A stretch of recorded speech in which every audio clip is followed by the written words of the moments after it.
morning. I'm Mayor Tommy Roberts. Welcome back to the Mayor's Table. My guest this morning is City Councilor Nate Duckett. Nate is the councilor representing District 4 in the city of Farmington. Nate, welcome this morning. Thank you for being here. Well, thank you, Mr. Mayor. I'm happy to be here. Nate, as you well know, the City Council adopted an ordinance earlier in the summer or late in the spring that would allow the use of off-highway motor vehicles on city roads and streets. Yes, sir. And I know that you've been very active in that movement to achieve that local ordinance, and that you had followed previous to that time the activity of the 2016 New Mexico legislature that enacted a law that allowed the use of these vehicles in all communities throughout the state. Yes, sir. If you would, I'd like for you to just go back and talk a little bit about that 2016 legislative process.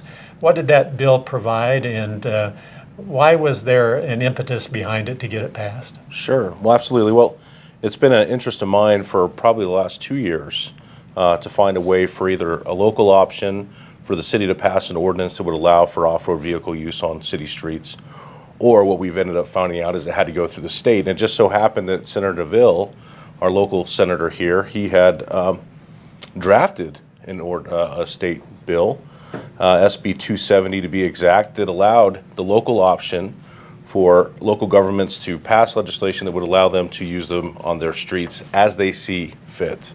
So, which is a really key thing for us, because what Albuquerque may want and what Farmington may want may be two different things. So it wasn't just a blanket bill that covered the entire state. It gave every local entity the option to pass it or not pass it, and then within the bill, it gave you certain things that you could do or not do. It was my understanding that the bill itself that came out of the 2016 legislature would have had the effect of allowing the use of off-highway motor vehicles in the city of Farmington and other places throughout the state, regardless whether the city took any follow-up action or not.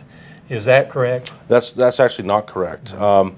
Is put into SB 270, there was a statement here in Part C that states, if authorized by ordinance or resolution of a local authority or the State Transportation Commission, a recreational off-highway vehicle or an all-terrain vehicle may be operated on a paved street or highway controlled by the authorizing entity. Okay, so I had been misinformed about that particular aspect of it, although it's not particularly relevant to the action that the city considered in adopting an ordinance. So let's move on to the proposal that came before the city council. You and others in the community were instrumental in putting that ordinance together with its component parts. And as it was originally drafted, it was a little bit broader than what we ultimately passed. Talk about how it was originally proposed and drafted, and then how the evolution occurred that resulted in the product that we actually embraced. Absolutely. So Senator DeVille kind of taken some keys from states like Arizona and Colorado and Utah, well, and really Utah and Arizona and Silverton to be exact. Worked with others, worked with ranchers, worked with off-road roadists here in the state, and drafted his bill, but he kind of made it more of a skeleton of what could be built upon here in our city. So when they issued the bill, he kind of left some things open in regards to some of the safety features that we've added to our ordinance. You know, in his bill, they had to have headlights, they had to have a tail light on the HEV or the ROV, and I'll kind of key in on that here in a second. Brakes, mirrors, mufflers, and obviously the drivers have to be insured. The vehicles have to be insured, and they have to have a driver's license. What we were able to do is take what he had kind of laid out, and instead of accepting ATVs and ROVs both, so to be clear, ATVs are straddle-seated, kind of the more familiar open-wheel four-wheelers as we call them, and then the ROVs are the side-by-sides where you have 2 passengers or 4 passengers sitting together, more kind of a Jeep type vehicle.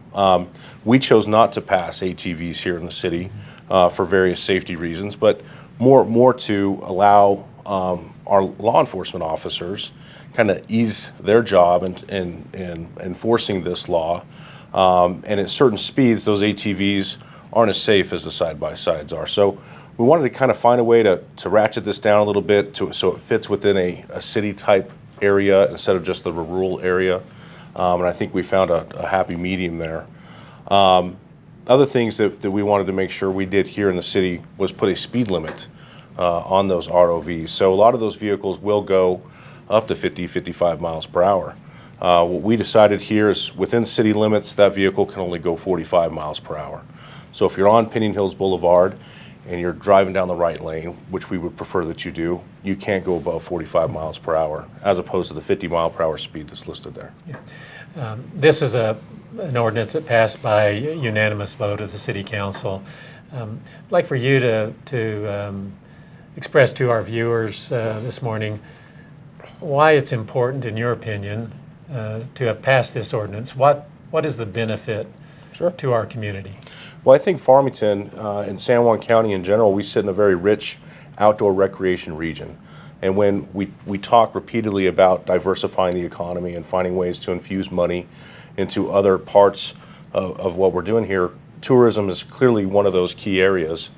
So if we can open up the roads to allow people to travel from hotels out to our canyon, to our off-road trails, that's kind of an enticing thing for people to want to come to northern New Mexico and enjoy the high desert and check out what we have to offer, as opposed to just going to Moab or going to Silverton or some of these other more well-known places. So I think when you have something here that's natural, that can be built upon, and it kind of fits in with what we already do here because we have a great off-road community, it makes it better for everybody. There are obviously going to be at times detractors on things, but so far things have gone very well in regards to this ordinance, so I'm excited.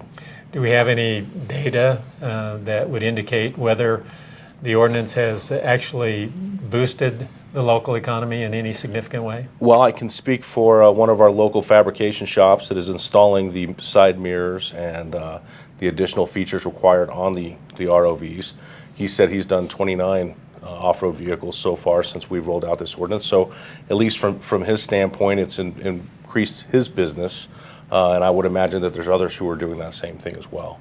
And I think that it'll take time before we actually get very significant numbers about the impact of this ordinance on the local tourism industry. I think the Convention and Visitors Bureau will probably be an advocate in getting this information out through their marketing venues. And I think that we could reasonably expect to see that this area could become more of a destination place from outside of our community to our community for this kind of recreational activity. So I think we all have high hopes that in fact this is going to be something that stimulates our local economy through the tourism component. Nate, is there anything else you'd like to add on this particular topic? You know, I would like to say thank you. We had a steering committee that was put together after Senate Bill 270 was passed by Senator DeVille, and that included our city attorney, Jennifer Backel, the CVB director, Tanya Stinson, Daryl Dunlap, Chief Heavy, and also Steve Neville. So that group kind of came together and said, hey, what can we do here in the city of Farmington that could be followed by other cities here in New Mexico, and kind of set the tone for how this needs to look. And Butch Matthews with the Department of Transportation was also a key component in that. So I was happy to see that Farmington kind of led the way in this, and I believe it's going to be a positive thing for the entire state. It's really a good example of how citizens as constituents of ours can join with us to put into place policies and programs and projects that are beneficial to our community. So as a side note, we want to encourage viewers to feel comfortable in contacting us with ideas.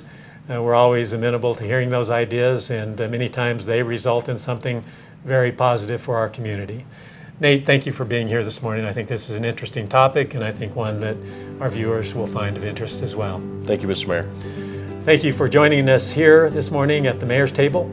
We'll look forward to seeing you next Monday.